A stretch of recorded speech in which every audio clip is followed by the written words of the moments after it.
நேற்றைய தினம் தையிட்டி சட்டவிரோத விகாரைக்கு எதிராக மக்கள் நடத்திய போராட்டத்தின் போது போலீசார் அத்துமீறி தாக்குதல்களை நடத்தியிருக்கின்றனர். மதகுரு என்னும் பாராமல் வேலன் சுவாமிகள் மிக கடுமையாக தாக்கப்பட்டிருக்கின்றார். அவர் அணிந்திருந்த மாலை பிடுங்கி எறியப்பட்டிருக்கிறது. அது மாத்திரமல்ல, அந்த மாலையை இழுத்ததினாலே அவருடைய கழுத்தில் காயம் வந்திருக்கு. இதைவிடவும் தள்ளுமுள்ளுகளினாலேயும் அவர் காயப்பட்டு இன்றைக்கு வைத்தியசாலையில் யாழ்ப்பாணம் போதனா வைத்தியசாலையில் அனுமதிக்கப்பட்டிருக்கின்றார். அவர் ஏற்கனவே நீரிழிவு நோயில் பாதிக்கப்பட்டவர். அந்த நிலையிலும் கூட இவர்கள் படு மோசகரமாக தாக்கியிருக்கிறார்கள். 5 பேர் கைது செய்யப்பட்டிருக்கின்றார்கள். இந்த படுமோசகரமான இந்த தாக்குதலை சிவில் அமைப்புகளாகிய நாங்கள் வன்மையாக கண்டிக்கின்றோம். இன்றைக்கு சிவில் அமைப்புகள் என்ற வகையில் சமூக விஞ்ஞான ஆய்வு மையம், கிராமிய உழைப்பாளர் சங்கம், தேசிய மீனவர் ஒத்துழைப்பு இயக்கம், குரலற்றவரின் குரல் அமைப்பு, தமிழர் கலை பண்பாட்டு மையம் ஆகிய 5 அமைப்புகளின் சார்பில் இந்த கண்டனத்தை நாங்கள் தெரிவித்துக் கொள்கின்றோம். ஒரு மதகுரு அவமதிக்கப்பட்டதை நாங்கள் ஒருபோதும் ஏற்றுக்கொள்ள முடியாது. இதுக்கு எதிராக ஒரு பலத்த எதிர்ப்பு குரலை எழுப்ப வேண்டிய தேவை எங்களுக்கு இருக்கிறது என்று நான் கருதுகின்றேன். இந்த அரசாங்கமும் ஏற்கனவே தொடர்ச்சியாக இருந்த அரசாங்கங்களினுடைய ஒரு தொடர்ச்சியைத்தான் காட்டுகின்றது என்பதை இந்த தாக்குதல் வெளிப்படுத்தி இருக்கிறது என்பதுதான் எங்களுடைய கருத்து. அரசியல் யாப்பிலேயே ஒன்று கூடுவதற்கான உரிமை, அமைதியாக எதிர்ப்புகளை தெரிவிப்பதற்கான உரிமை ஒழுங்காக அதிலே எழுதப்பட்டிருக்கின்றது. இன்றைக்கு அந்த அரசியல் யாப்பில் உள்ள உரிமையை கூட, ஸ்ரீலங்காவின் அரசியல் யாப்பில் உள்ள உரிமையை கூட பயன்படுத்த முடியாத நிலைக்கு இந்த தாக்குதல் இடம்பெற்றிருக்கின்றது. இந்த தையிட்டி விகாரை என்பது ஒரு வகையான பச்சை ஆக்கிரமிப்பு, சட்டவிரோதமாக மேற்கொள்ளப்பட்ட மிக மோசகரமான ஆக்கிரமிப்பு. இதற்கு எந்தவித காரணங்களையும் அவர்கள் குறிப்பிட்டு விட முடியாது. இந்த போர் முடிந்த பிறகு ஒரு வகையான பச்சை ஆக்கிரமிப்பு தமிழர் தாயகமெங்கு நடைபெற்று வருகின்றது. அந்த ஆக்கிரமிப்பின் ஒன்றாகத்தான் இந்த தையிட்டி விகாரை ஆக்கிரமிப்பும் இருந்திருக்கின்றது. நாங்கள் இந்த தாக்குதலை கண்டித்து ஒரு மாபெரும் பேரெழுச்சியை நடாத்த வேண்டிய கட்டாயத்தில் இருக்கின்றோம். அரசியல் கட்சிகளும் சிவில் அமைப்புகளும் தேசமாக திரண்டு இதற்கு எதிரான கண்டனத்தை தெரிவிக்க வேண்டிய தேவை இருக்கிறது என்று நாங்கள் கருதுகின்றோம். இது நாங்கள் மாத்திரம் இந்த கண்டன எதிர்ப்பை தெரிவிக்கிறதோடு இல்லாமல் உலகந்தழுவிய வகையில் இதற்கான கண்டன குரலை எழுப்புவதற்கு நாங்கள் முயற்சிக்க வேண்டும். அதுக்கான அனைத்து தயாரிப்புகளையும் செய்ய வேண்டும் என இந்த இடத்தில் நாங்கள் மிகவும் வினயமாக வேண்டிக் கொள்கின்றோம். இது விடயத்தில் பாராளுமன்ற உறுப்பினர்களுக்கும் தமிழ் பாராளுமன்ற உறுப்பினர்களுக்கும் பாத்திரம் இருக்கிறது. அவர்கள் பாராளுமன்றத்தில் இந்த கண்டனத்தை கடுமையான குரலில் தெரிவிக்கணும். பாராளுமன்றத்தை இந்த விவகாரம் தொடர்பாக ஒரு போர்க்களமாக்கி அவர்கள் இதற்கான கடுமையான கண்டனத்தை தெரிவிக்கும் போதுதான் அரசாங்கம் தொடர்பாக பல்வேறு பக்கங்களில் இருந்தும் அழுத்தங்கள் பெறக்கூடிய சூழ்நிலை உருவாகும்.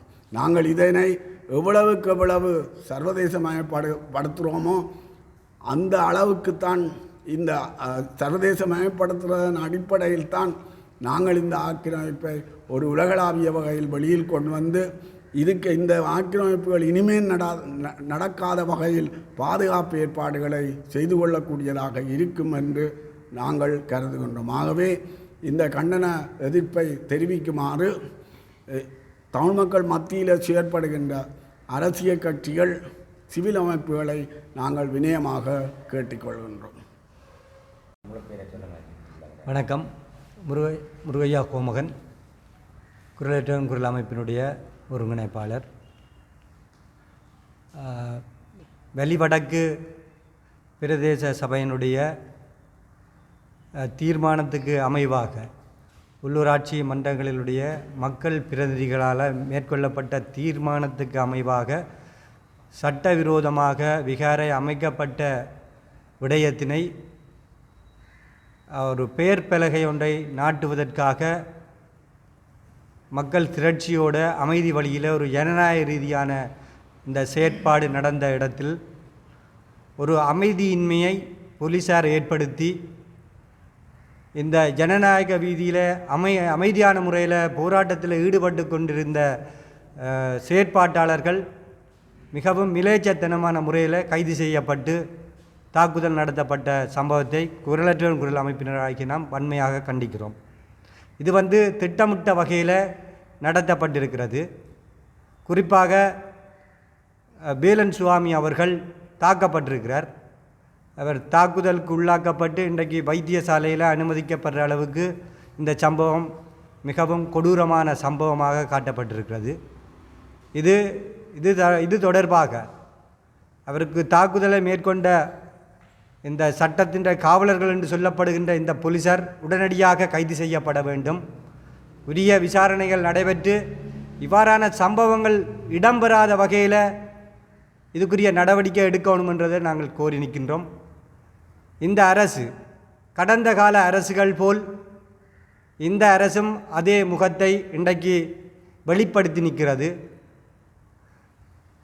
ஒரு பௌத்த துறவிக்கு இப்படி ஒரு சம்பவம் நடக்குமா என்ற ஒரு கேள்வி இந்த நிலைப்பாட்டுக்கூடாக வெளிப்படுத்தப்பட்டிருக்கிறது. கடந்த காலத்தில் அண்மையில் நடந்த சம்பவம், திருவோணமலையில் புத்தர் சிலை அத்துமீறி வைக்கப்பட்டிருந்தது. அது அகற்றப்பட்ட சம்பவம் மீள போலீசாருடைய பாதுகாப்போடு அந்த சிலை வைக்கப்பட்டிருந்தது. அந்த நேரத்தில் ஒரு மதகுரு பௌத்த துறவி போலீசாருக்கு கன்னத்தில் அறைந்த செய்தி பரவலாக இந்த ஊடகத்தில் வெளிவந்திருந்தது. ஆனால் அவர்களுக்கு எந்த நடவடிக்கையும் எடுக்கப்படவில்லை. ஆனால் இந்த போராட்டத்தில் இடம்பெற்ற அமைதி வழியில் பங்கு கொண்ட எங்களுடைய மதகுரு வேலன் சுவாமி அவர்கள் மிகவும் மிலேச்சத்தனமான முறையில் இந்த காவல்துறை, இந்த போலீஸார், ஸ்ரீலங்காவினுடைய போலீஸாரால் நடத்தப்பட்ட சம்பவம். இது மனித குலத்தை ஆதரிக்கின்ற எவர்களும் ஏற்றுக்கொள்ள முடியாத ஒரு சம்பவம். அவருடைய உடலால் போலீஸார் தாக்குதலை மேற்கொண்டதால் உபாதைக்கு உள்ளாக்கப்பட்டு இன்றைக்கு வைத்தியசாலையில் அனுமதிக்கப்பட்டு மேற்கொண்டு சிகிச்சையை அவருக்கு இடம்பெற்று வருகின்றது. எனவே இது தொடர்பாக தன்னெழுச்சியாக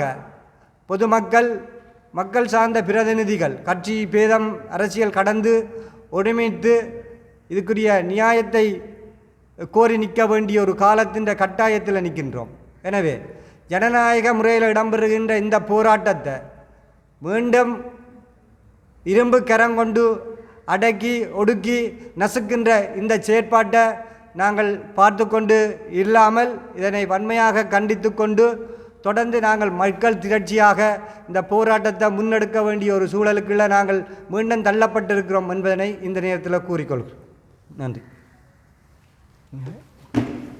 சரியா?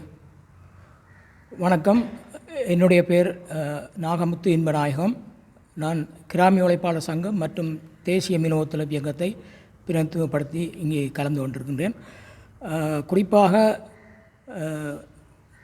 வலிவடக்கிலே தையிட்டி மண்ணிலே சட்டவிரோதமாக அமைக்கப்பட்ட திச விகாரைக்கு எதிரான போராட்டம் கடந்த 30 மாதங்களுக்கு மேலாக இடம்பெற்று வருகின்ற சூழ்நிலையில் நேற்றைய தினம் விசேடமாக ஒரு போராட்ட அழைப்பு விடுக்கப்பட்டு இருந்தது. அந்த போராட்டத்திலே கலந்து கொண்ட மதகுரு மற்றும் வலிகிழக்கு பிரதேச சபையினுடைய தவிசாளர் மற்றும் வலிவடக்கு பிரதேச சபை உறுப்பினரும் காணிக்கு உரிமையுடையவருமான மயூரன் போன்றவர்கள் போலீஸினாலே தாக்கப்பட்டு அவர்கள் ஒரு நாள் சிறை வைக்கப்பட்டிருந்தார்கள். இந்த செயற்பாடானது இந்த அரசாங்கத்தினுடைய ஒரு உச்சக்கட்டமான கோர முகத்தை வெளிப்படுத்தியிருக்கின்றது. உண்மையிலே கடந்த 30 மாதங்களுக்கு மேலாக பௌர்ணமி தோறும் நடந்து வந்த இந்த போராட்டம் வலிவடக்கு பிரதேச சபையிலே எடுக்கப்பட்ட விசேட தீர்மானத்துக்கு அமைவாக ஒரு மக்கள் போராட்டமாக இது அறைகூவல் விடுக்கப்பட்ட நிலையில்தான் ஒரு ஜனநாயக வழியில் இந்த போராட்டம் முன்னெடுக்கப்பட்டது. அப்போ இந்த போராட்டத்திலே பெரும்பாலான பிரதேச சபை உறுப்பினர்களும் மற்றும் பொது அமைப்பினுடைய பிரதிநிதிகள் என்ற ரீதியிலே கலந்து கொண்டு இந்த போராட்டத்துக்கு வலி சேர்த்த அந்த சந்தர்ப்பத்தை இந்த அரசாங்கத்தினுடைய அந்த கோர முகம் தன்னுடைய அராஜக நடவடிக்கையின் மூலமாக அந்த போராட்டத்தை நசுக்கிறதுக்கான பல்வேறுபட்ட முயற்சிகளை மேற்கொண்டது.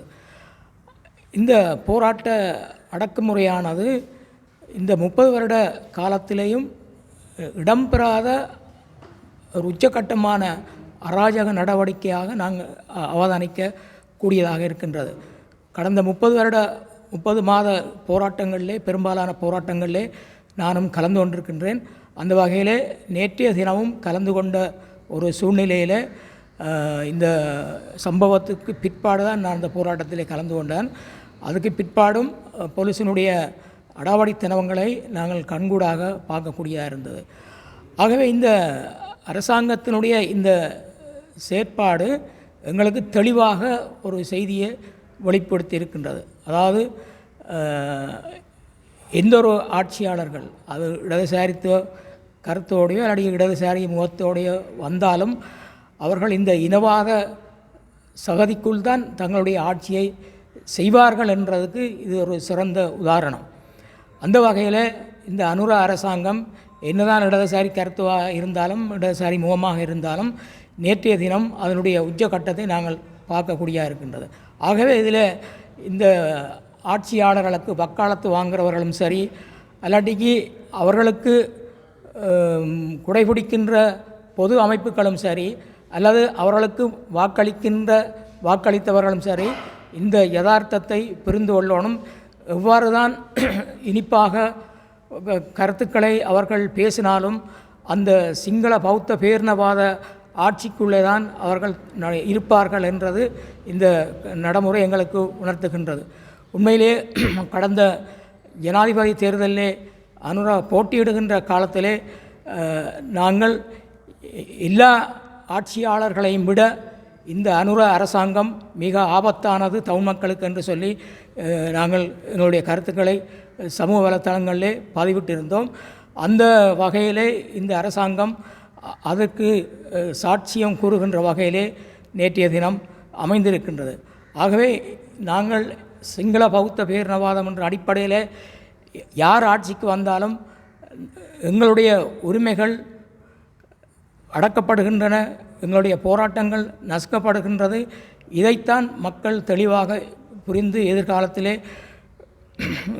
சிந்தித்து செயற்பட வேண்டும் என்றதை நாங்கள் இந்த இடத்திலே வினயமாக கேட்டுக்கொள்கின்ற அதே நேரத்திலே இந்த இவ்வாறு நடக்கின்ற போராட்டங்களினுடைய உண்மைத்தன்மையை மக்களும் ஏனைய பொது அமைப்புகளும் தெளிவாக புரிந்து கொண்டு இந்த போராட்ட அரசியலிலே தங்களை இணைத்து கொள்ள வேண்டும் என்றதை நாங்கள் வலியுறுத்துகின்றோம். ஏனென்றால் நாங்கள் ஒரு ஒடுக்கப்பட்ட இனமாக இருக்கின்றபடியால் எந்தொரு அரசியல் அதிகாரங்களோ அல்லது நிர்வாக அதிகாரங்களோ இல்லாத நிலையிலே நாங்கள் ஏமாற்றப்படுகின்றோம், நசுக்கப்படுகின்றோம். இருக்கின்ற வாய்ப்புகளும்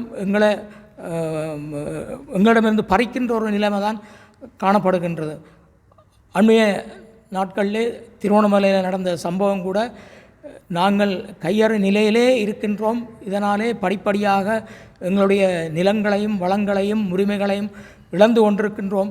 ஆகவே எங்களுடைய போராட்டங்கள் பலம் பெறவனும் மக்கள் அணியணியாக இந்த போராட்டங்களோடு தங்களை இணைத்து கொள்ளவனும். அந்த வகையிலே இந்த தையிட்டி திசவிகாரைக்கு எதிரான தொடர்ச்சியாக நடக்கின்ற போராட்டமாயினும் சரி அல்லடி எதிர்வரும் வாரத்திலே இதுக்கு கண்டனம் தெரிவித்து நடக்கக்கூடிய போராட்டங்கள், அதாவது இந்த மதகுமார் தாக்கப்பட்ட விஷயம் அல்லது இந்த தையிட்டி விகாரையிலே போலீஸினுடைய அடாவடித்தனத்தை கண்டித்து விசேடமாக நடக்கக்கூடிய போராட்டங்களிலே மக்கள் தங்களுடைய பங்களிப்பை செலுத்த வேண்டும் என்று கேட்டு நிறைவு செய்கின்றேன். நன்றி. சரியா? வணக்கம். நான் ரத்தினசிங்கம் முரளிதரன், பாலை வடமாகாண காணி உரிமைக்கான மக்கள் அமைப்பு. நாங்கள் எந்த விஷயம் இதில் கதைக்க போகிறோம்னா உங்களுக்கு தெரிஞ்சிருக்கு தான். நேற்றைய விஷயம் சம்பந்தம் கதைக்க போகிறோம். உங்களுக்கு தெரியும், நேற்று கையெட்டு இருந்த அசம்பாவிதம் உண்டு. உண்மையிலே அது ஏற்றுக்கொள்ள முடியாத ஒரு விடயம். என்னென்று சொன்னால், வெளிப்படையாக சொல்லப்போனால் நாங்கள் பௌத்த மதத்துக்கோ சிங்கள மக்களுக்கோ அல்லது சிங்கள இனத்துக்கோ எதிரானவர்கள் இல்லை. அது தெளிவாக புரிஞ்சு கொள்ள வேணும். உண்மையில் அது நடந்த விதம் பிழையான விதம். அதில் 29 பேருக்கு நீதிமன்றத்தால் தடை உத்தரவு பெறப்பட்டிருக்கணும். அதில் 28வது தடைக்குரியால் நான் 28வது இலக்கத்துடைய பேர் என்னுடைய பேர். நாங்கள் என்னத்தை சொல்ல வர்றோம்னு சொன்னால், உங்களுக்கு தெரியும், இப்போ சென்ற மாதம் முற்பகுதியில் திருவண்ணாமலை கடற்கரையில் நடந்த சம்பவத்தில் ஒரு பௌத்த மத குரு போலீஸுக்கு அடிக்கிறார். அந்த அடித்த பௌத்த குருவை கைது செய்யாமல் வேடிக்கை பார்த்து கொண்ட போலீஸ் நேற்று நடந்த சம்பவத்தில் எங்களுடைய ஒரு ஆன்மீக தலைவரான வேலன் சுமாய் அவர்களையும் கோப்பாய் பிரதேச சபையின் தவிசாளர் நிரோஜ் அவர்கள் மற்றும் வலிகாமம் வடக்கு பிரதேச சபையின் உறுப்பினரும் அந்த தையிட்டி காணிக்கு சொந்தக்காரமான சாருஜன், மற்றது அதில் இன்னும் 2 பேர் யாருன்னு சொன்னால், ஒரு ஆள் 2 பேரும் ஐக்கிய மக்கள் சக்தியின் உறுப்பினர்கள். ஒருவர் பிரபாகரன், மற்றவற்ற பேர் கொஞ்சம் வித்தியாசம், அந்த பேர் வாய்க்கு ஞாபகம் இல்லை. 2 பேரும் சஜித் பிரேமதாசான்ற ஐக்கிய தேச கட்சிக்குரியவர்கள். அதே நாங்கள் இன்னொன்று தெளிவாக கொண்டு புரிந்து கொள்ளணும். நேற்றைய நிகழ்வுக்கு ஒரு முக்கிய விருந்தாளியாக கலந்து கொள்ளுகின்றார் அவர்களுடைய தலைவர் சஜித் பிரேமதாஸ் அவர்கள். இவர்கள் அந்த உறுப்பினர்கள் இந்த காணிக்காக போராடுகின்றார்கள். அப்போ அவர்களை கூடி எல்லாரும் அடித்து கைது செய்து 5 பேரை கொண்டு போய் நெருப்புணையில் விட்டுருக்கணும். வார மாதம் 26ஆம் தேதி அவர்களுடைய தவணை. நாங்கள் என்ன சொல்ல வரோம்னால், நிச்சயமாக காணிகள், அதாவது மக்களில் காணிகள் மக்களுக்கு வழங்கப்பட வேண்டும் இல்லை. காணி உரிமைக்கான மக்கள் அமைப்பு தெளிவாக இருக்கின்றது. அது இலங்கையின் அது தமிழ் மக்களாக இருக்கட்டும், சிங்கள மக்களாக இருக்கட்டும், முஸ்லீமாக இருக்கட்டும், மக்களுடைய காணிகள் மக்களுக்கு வழங்கப்படணும் இல்லை, மாற்றிக்கிறதுக்கு இடமே இல்லை. ஆனால் இங்கே நடக்கிற விஷயம் உங்களுக்கு தெரியும். நேற்றைய சம்பவத்தில் ஒரு பௌத்த குரு பேசுகிறாருன்னு சொன்னால், அந்த காணிகளை தாங்கள் பெற்றுக் கொடுக்க வேணும்னு சொல்லி, மக்களில் காணியை கொடுக்க வேணும், விகாரைக்குரிய காணியை எடுத்துக்கொண்டு மக்களுடைய காணியை கொடுக்க வேணும்னு சொல்லி சிங்களத்தில் பேசுகிறார். எனக்கு மொழி பிரச்சனை தெரியாது. நான் சிங்களம் யாராச்சும் சொன்னார். அவர் எனக்கு சொன்ன விடயம் என்ன சொன்னால், அப்படி காணியை கொடுக்கணும்னு பேசுகிறாராம். அதே இடம் சொல்லுகிறாராம் 2 பக்கமும் பிரச்சனை இருக்காண்டு. ஆனால் உண்மையில் 2 பக்கம் பிரச்சனை இல்லை. அது தெளிவாக சிங்கள மக்கள் தெளிவாக புரிய வேணும்னா ஒரு பக்கம் தான் பிரச்சனை இருக்குது. அது மக்களில் காணிக்குள்ள அடாத்தாக தான் கட்டப்பட்டிருக்குது. விகாரைக்குரிய காணி புரிம்பாக இருக்கின்றது. விகாரைக்குரிய காணியில் நீங்கள் விகாரை கட்டுறதில் மக்களுக்கு எந்த பிரச்சனையும் இல்லை. மக்கள் சொல்கிறது எங்களுடைய காணியை எங்களுக்கு விட வேணும்னு சொல்லி. அதுக்கு அப்பால் எங்களுடைய அரசியல் தலைவர்களும் ஒன்றை புரிஞ்சு கொள்ள வேணும். போராட்டங்களில் பங்கெடுக்கிறதுக்கு அப்பால் இவர்கள் ஒன்று தெளிவாக புரிய வேணும்.